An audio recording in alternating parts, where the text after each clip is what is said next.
We're going to continue now with candidates throughout Erie County, and we have with us now two candidates from the town of Boston. We'll get to them in a second, but I just want to let you know that if you have a favorite candidate that's running this year in your local town or city, and you want them to be able to express themselves on this show, they can get a hold of me, Ralph Larigo. You can email me at rlarigo@larigo.com, or have your candidate call me or call their chairperson who can get a hold of me, and we can put your candidate on and explain why your candidate is the better choice for your town or city.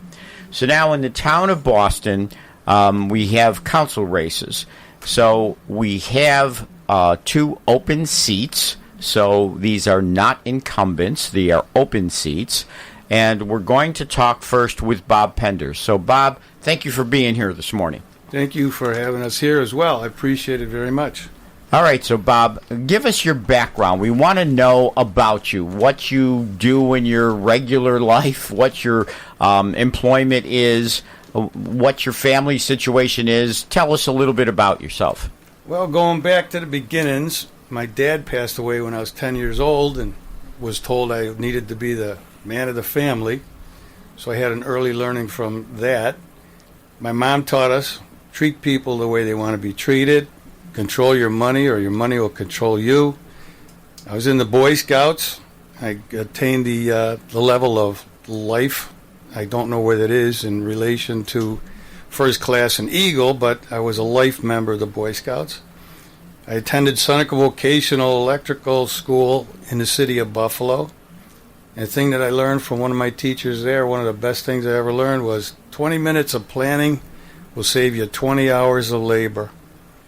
Then after I graduated from Seneca Vocational, I was too young to be hired in the construction field because I was 17 years old.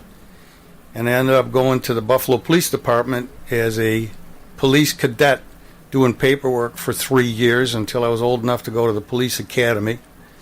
Then once I got into the police academy, I went through the ranks, held various positions in the police department. I actually rose up to assistant chief of detectives, but then I left there and I ran central booking for 4 years, and then I ran the accident investigation unit for vehicular accidents.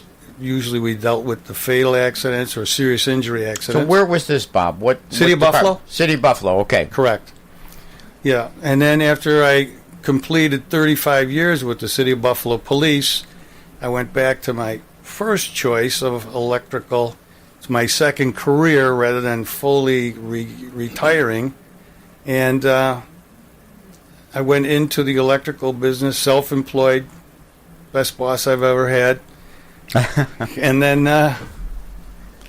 what I intend to do is out here in the town of Boston, just be a fiscal watchdog, make sure that everything is properly. Well, I just want to go back through some of that. You know, your mother taught you well.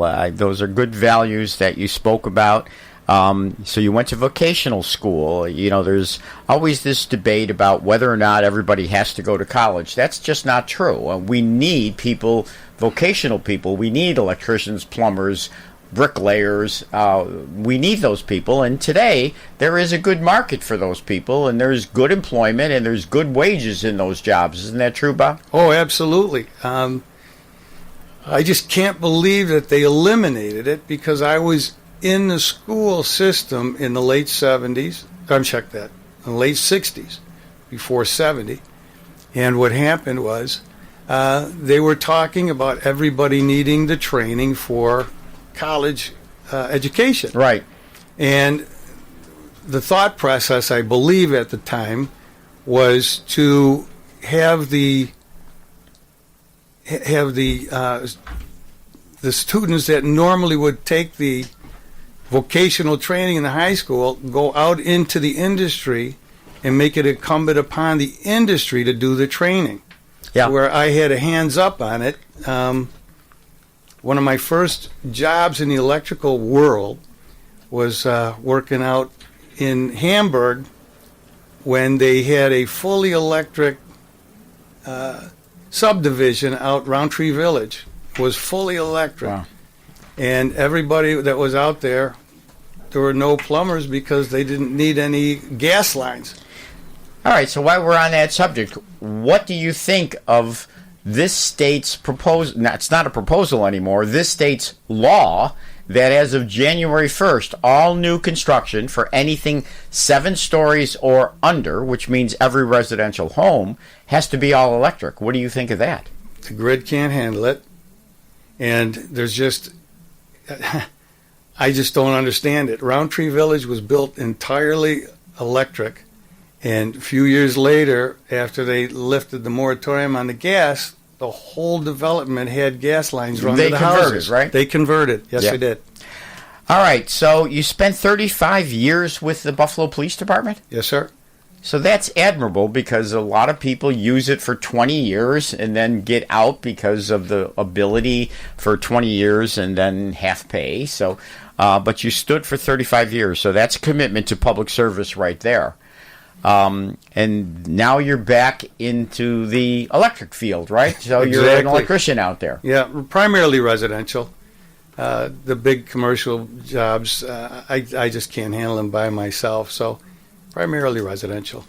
And so now you're drawn into this councilmatic race. How did that come about?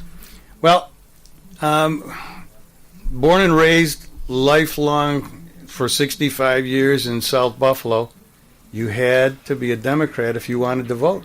Yes. So I was a conservative Democrat in South Buffalo, and then when I moved out to Boston, I got rightfully aligned with the Republican conservative. And when the opportunity presented itself, I was coaxed by my fellow committee members. You're the guy we think, and here I am. So look, I know from my 40 years involved in politics, 44 actually, and 31 as chairman, that this area had a lot of conservative Democrats, a lot. And a lot of those Democrats have used the line that we hear so often, I didn't leave my party left me. And being a conservative Democrat, I'm glad to see that you made the transition. So now you're running. And so what is that like? I mean, are you going door to door talking to people? I spent a couple of days door to door and gone to a couple of the developments in town. People have been very receptive.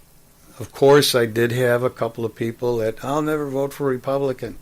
But there was only 2 out of the hundreds of houses I visited. That's good. And everybody was very glad that I was going out there with the conservative values and going to maintain that posture. Well, you have both lines, and I'm proud that you have the conservative line. So what needs to be done in the town of Boston? I mean, Boston's a fairly good town in terms of running. It's a Republican town, right? It very much is, yes. And so I like to look at the Republican towns and see how they compare to their fellow Democratic towns in terms of tax base, in terms of good growth, smart growth, what I would call. So you're going into a town that is, for the most part, handling things well. What do you think you bring to the town of Boston, and what do you want to try to accomplish? Well, the reason I moved out to Boston is I see it as a bedroom community. It's a beautiful place to live. This time of year, it's just so scenic with the change of the leaves, and it's the surroundings of family homes, residential areas. And I'd like to see that continue to be maintained. Of course, I think if they want to bring in other restaurants, I'm not looking to be competitive to other restaurants already established in the town. I just want the addition of restaurants to be complementary to the town. Well, smart growth is... So look, I'm a very strong proponent of you have to increase tax base in order to keep taxes low. Now, you increase tax base one of a couple of ways. Obviously, commercial industrial development brings in tax base without challenging or adding on to your school tax situation. But also, new construction of homes brings tax base because unfortunately, new construction of homes today is typically $400,000 plus, and the taxes that are paid on those homes benefit the town. So smart residential growth is also something that keeps taxes from rising beyond what they should. So are those things going on in the town of Boston? What's going on there in terms of growth? Well, I'm aware that they're proposing a new development. I believe it was 57 single-family homes. And just let's keep an eye on the way things are done, and not just let people go out there and just because they want to build, they can build. Just keep them within the line of the building codes. Well, clearly they have to be within the zoning. They have to be within the building codes. What developer is doing the 57? I'm not quite sure. Okay. Yeah, so, I mean, we have good corporate citizens here in Erie County that, do a lot of the building, Morano, for example, but there are many others, Essex Homes. There are Forbes, Capretto. I mean, we have lots and lots of good developers here that build, very good housing. So again, the town of Boston is in good shape. We want to keep it in good shape. We want to keep it in Republican conservative hands. And so I'm very glad to see that, you're willing to run and take up the mantle of public service. Well, thank you for that acknowledgement, and I appreciate it. So we also have Max Steffen here with us, also running for the town board in the town of Boston. So, Max, give us your background, and then we're going to take a short break, and we'll get into some of the others. But give us some of your background. Well, I got into politics about 10 years ago.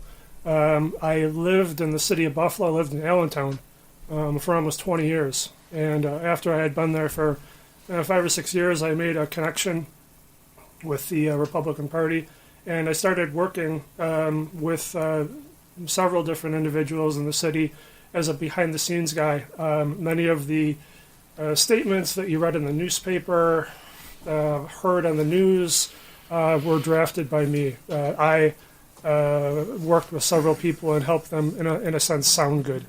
I did not run for any position. This will actually be the first time I'm running for a position.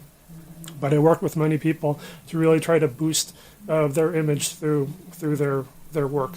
So that was my connection.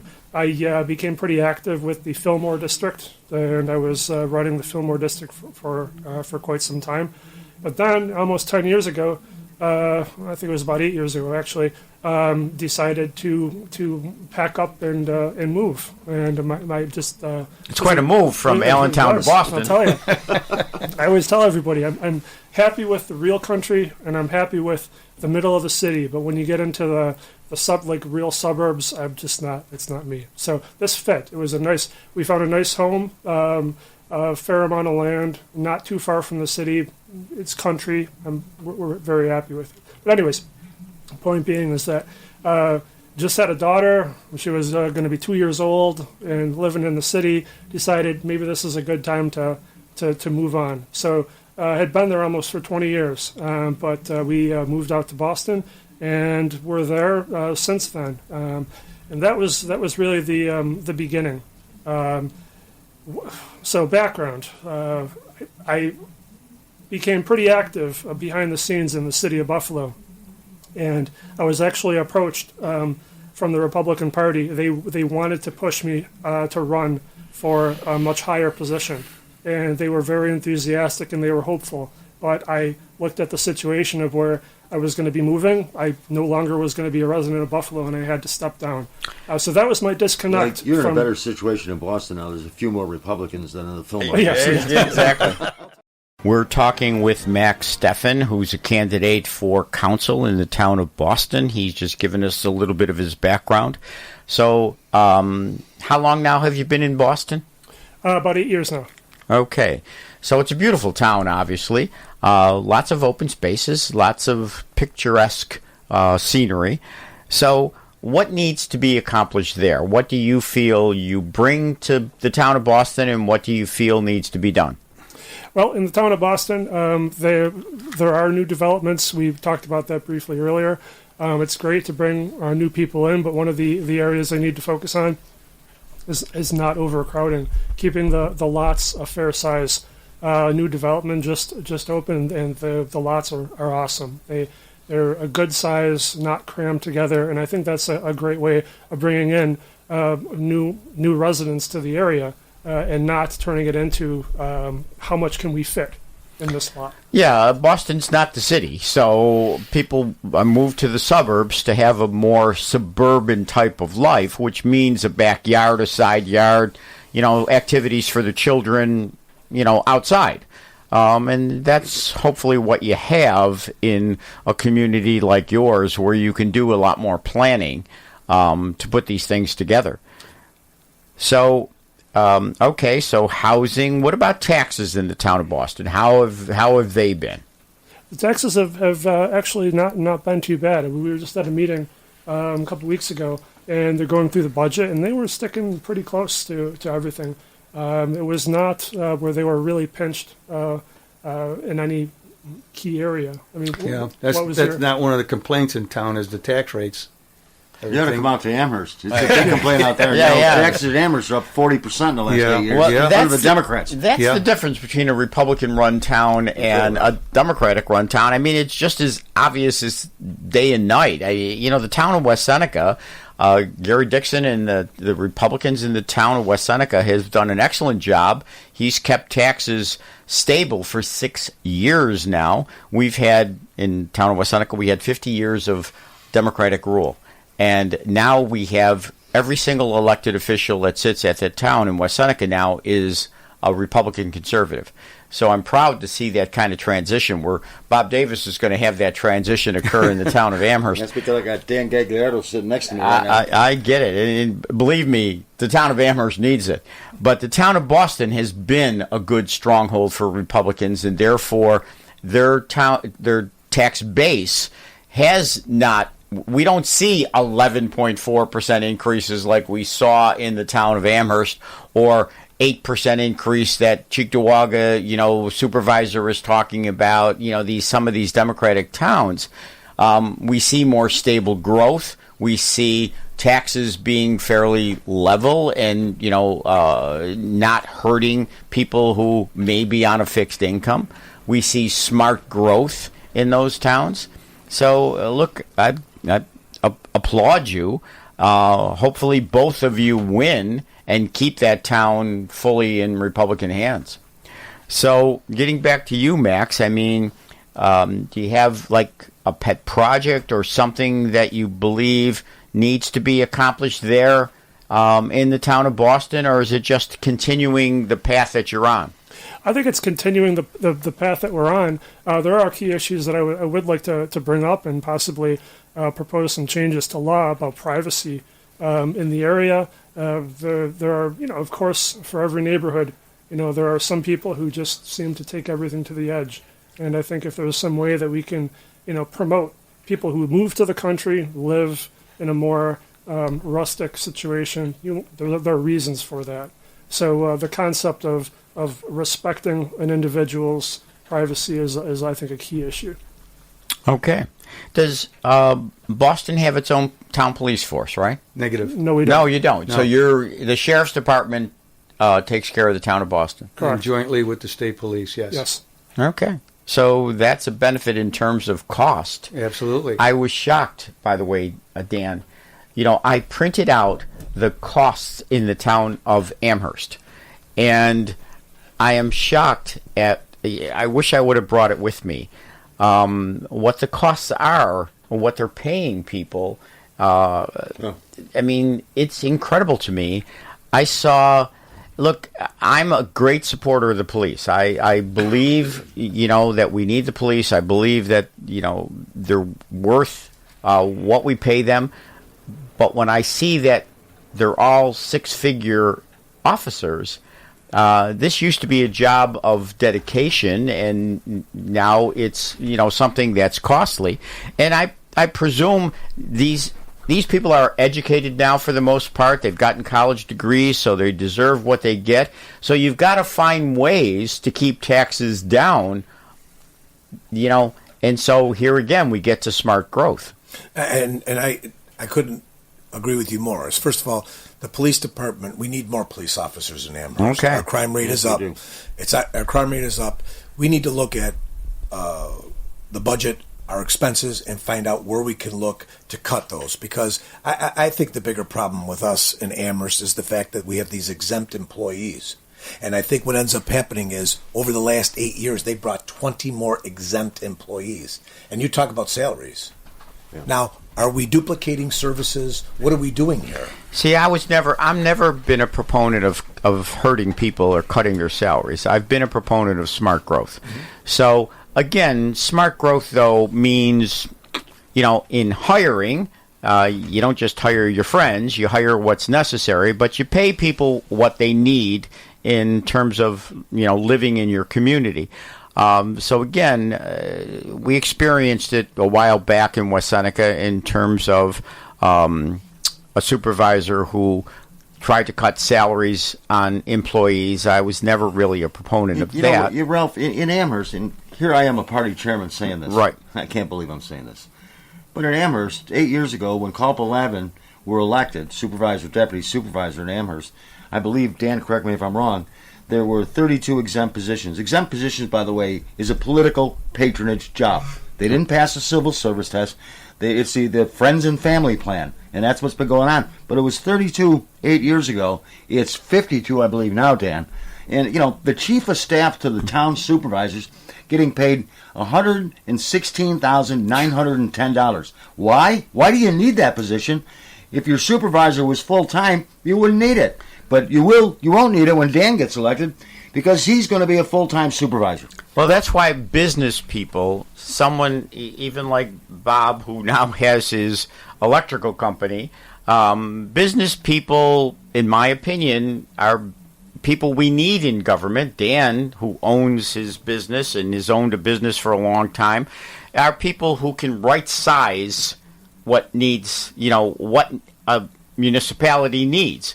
And it's more about right sizing, I think, than it is about, a lot of other things. I don't, to go back to a point, I'm not talking about taking salaries away from people. I just think that we need to look at any type of duplications we have. And does the exempt employee work with somebody who's already working there? And can we say that one position is enough and we don't have to have two? I think what has happened with Amherst over the years is that we add people because the first line of defense for people who don't understand or have a business savvy is, we need another person. Instead of saying, wait a minute, let's look at your responsibilities and can we coordinate that? It's even like when we're talking about working for our highway department. We should be speaking to West Seneca, Tonawanda. We should be speaking to Clarence and saying, can we use our services together, right? Is there something we could do and help one another? I totally agree with that. So there's a milling machine. There's a milling machine in Tonawanda. We could possibly use it, and they could use our paving machines. There's a whole slew of things that we need to look at. And as a business person, as you just mentioned, we look at every aspect to try to make and save on costs. That's our job. And I don't think that many of these career politicians understand that concept. In Boston, is there any sharing? I see towns are trying to do that now. The town of Aurora is talking about a dog program, actually, with other towns and municipalities, starting at a small level.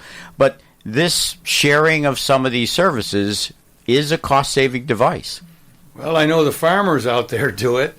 They don't all have a combine machine. Sure. They share when each one owns a certain piece of machinery. Makes sense. And they share with each other, and they do each other.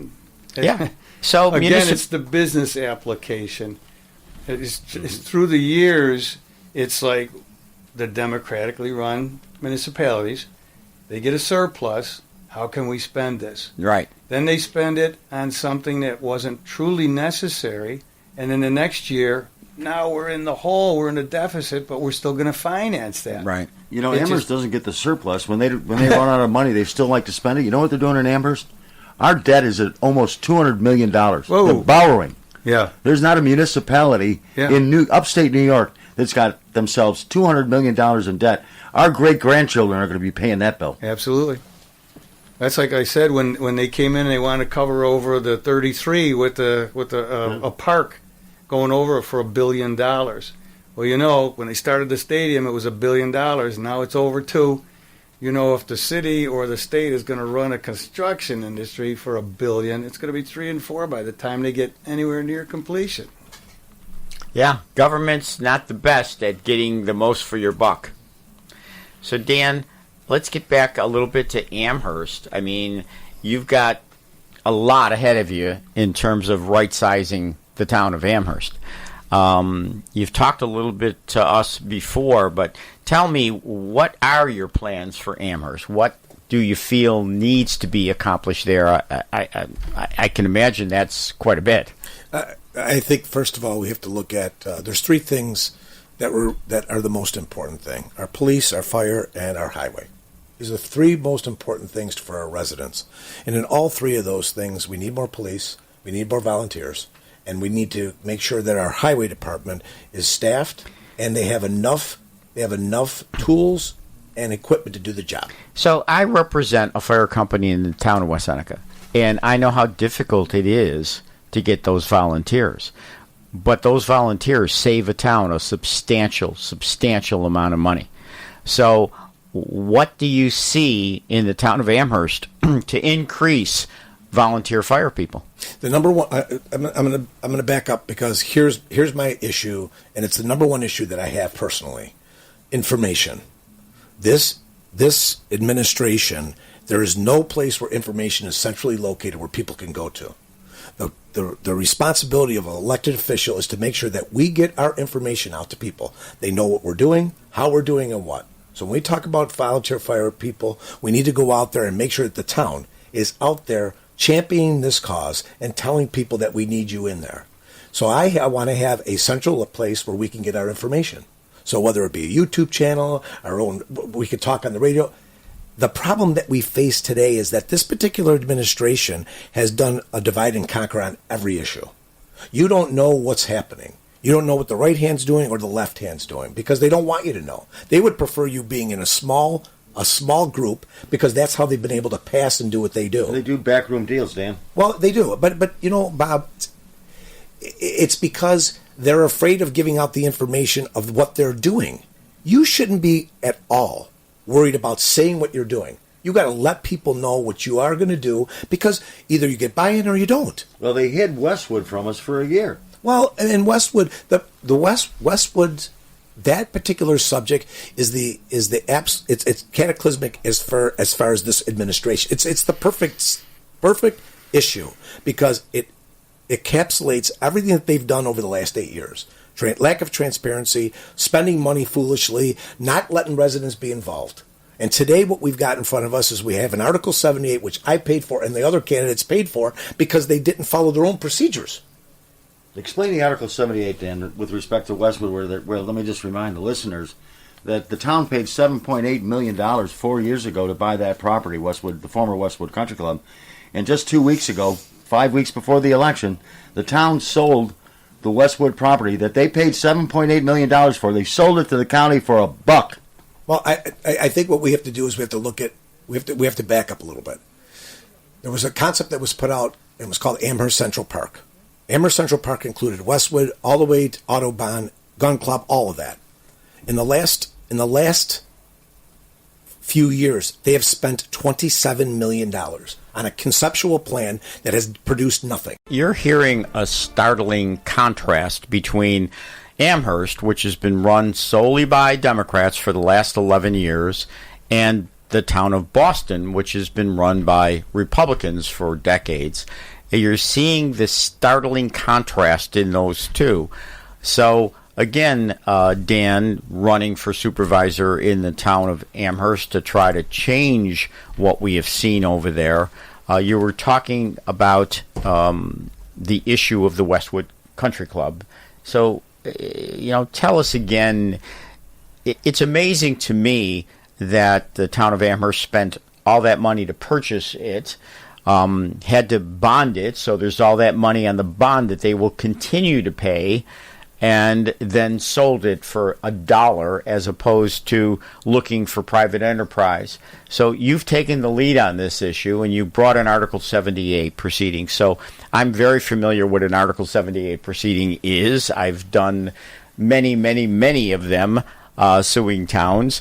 So an Article 78 is a special proceedings brought when a municipality or government agency has done something wrong, or it made a decision that you feel is wrong. So it's a special proceeding. So you brought that special proceedings against the town of Amherst? I did. So we were talking about Amherst Central Park. Amherst Central Park included this entire, from Westwood to Autobahn, and it was a massive undertaking. Nothing has occurred. We're going to have $27 million into this, of which $7.8 million was paid for Westwood. Now, we bought Westwood back then because of a musical fair. It was a part of this Amherst Central Park. What occurred was they didn't get through, the people were in an uproar, so they had to kill the deal. All right, so let's just leave that there for a minute. Let's move forward to April 2025. Mark Poloncarz and group gets up and tells us that the county's going to take this over and make it a passive park and a 9-hole golf course.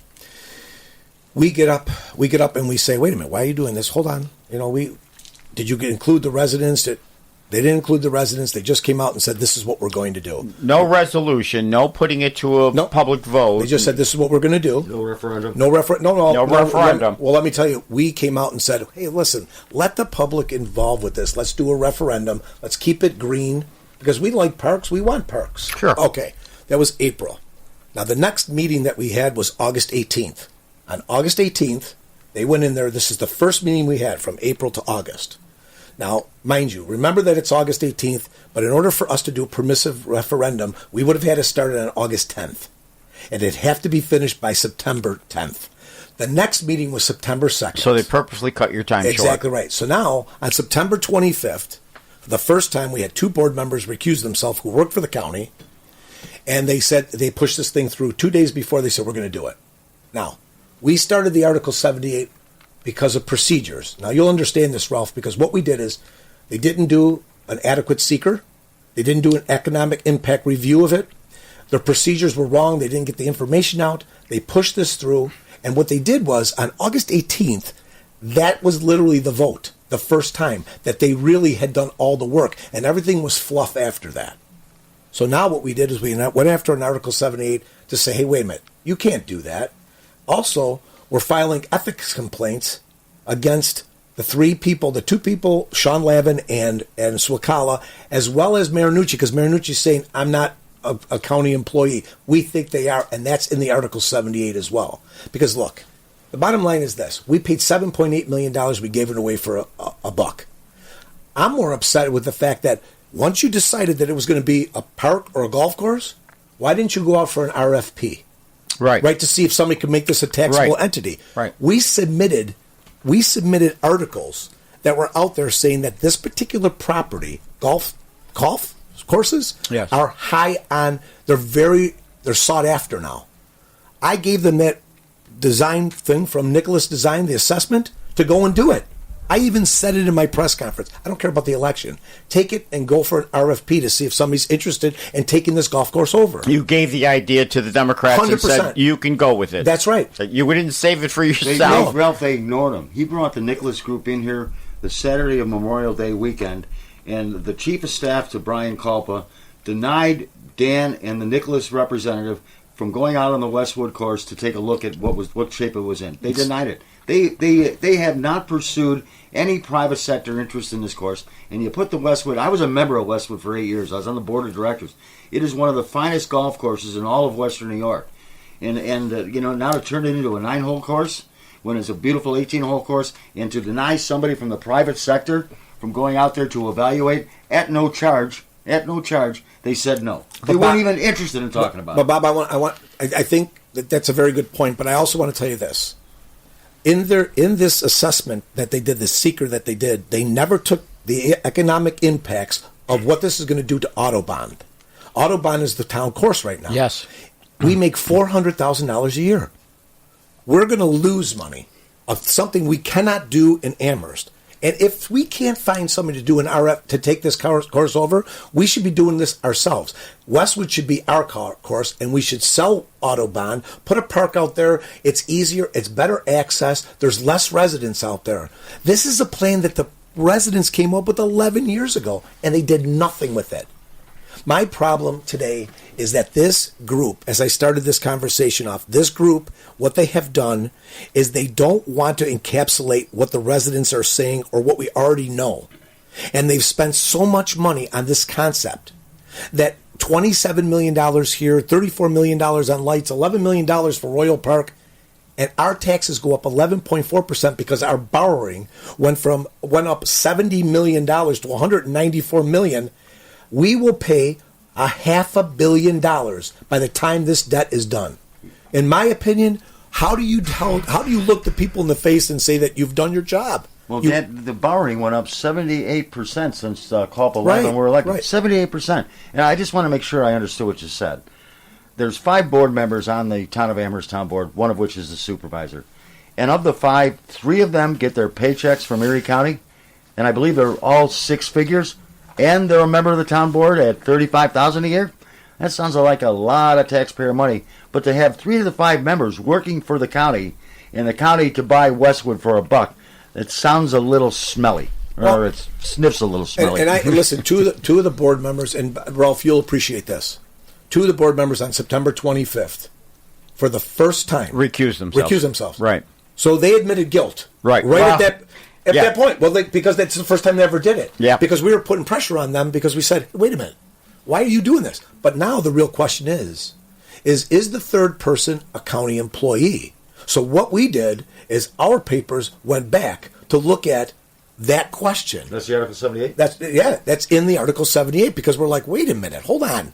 You're saying you're not a county employee. We want to prove it. We're going to go to the Board of Ethics and we're going to see what they say. Look, I've been to 11,400 and some odd doors. That's impressive. I've never had a candidate I've ever That's been involved very with impressive. And I will tell you that, to your point where you say, I don't get people pushing back. I've had very few people push back. People are tired because we have a responsibility. And I said this to a group of Democrats yesterday. They were talking about, why should we vote for you and all this stuff. And I said, okay, look, I'm going to explain this to you really quick. Do you go to restaurants? Yep. Do you go to hair salons? Yep. Do you go to Walmart? And do you go to all these businesses? Yep. I said, okay. I have never been to a business, any business, that when I walk in, they ask me what my party affiliation is. Right. So this person goes, okay. I said, that's how we're going to run government. I don't care. The idea is in business, what you have to do is you need everybody to make your business successful. This is what we're here for. So I don't understand conceptually how that is not transformed into how you operate government. And today, the problem that I face is that this group has never done that. They are a Democratic group, and they think that they know better than we do.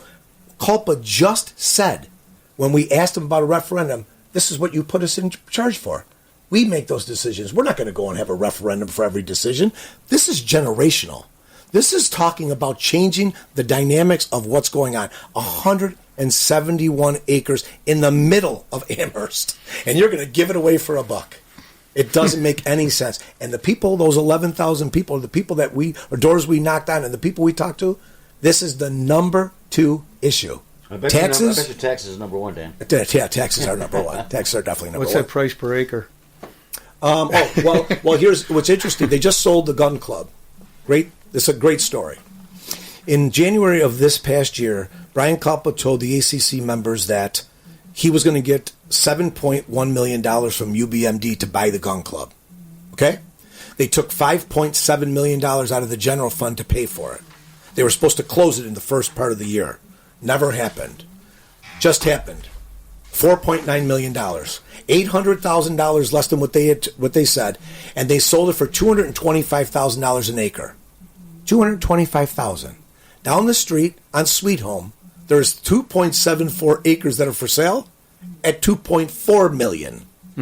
So this is the they kind sell of a golf course for $1, and they sell Yeah. That's property right. for this is the kind of stuff that has to enough's stop. enough. It has to stop. We have to get to a place where we're able to inform the public what we want to do and how we want to do it. Look, I have seen, it's startling what they've done out there. The 11.4% tax increase is certainly an example of a shining example of how bad they are. They told us after the election, 2 years ago, about the 11.4% tax increase. That motivated an awful lot of people to look more deeply into what is accomplished at that town board and why we would have a 5-person, all Democratic town board that is not open, is not transparent, feels they're the only ones who can make the decision for the town of Amherst. Like you say, something as substantial as a 161-acre parcel in the center of Amherst. Incredible. But you see, you make a very good point. It's what it has done is it has alerted the residents that now they have to look deeper. So now you have all these groups. You've got the ACC, you've got the Worley Group, you've got the Young's Group, all these people now that everything that they make, they're being scrutinized to the highest level. And now they're getting down to the dirty, the nitty gritty, and they're starting to say, wait a minute, why did you do that? What happened? Now, because they didn't get the information out, Ralph, because they didn't do that, now they have to explain everything. Well, it's really because you guys have brought it to the head and you guys have told everybody of what it is.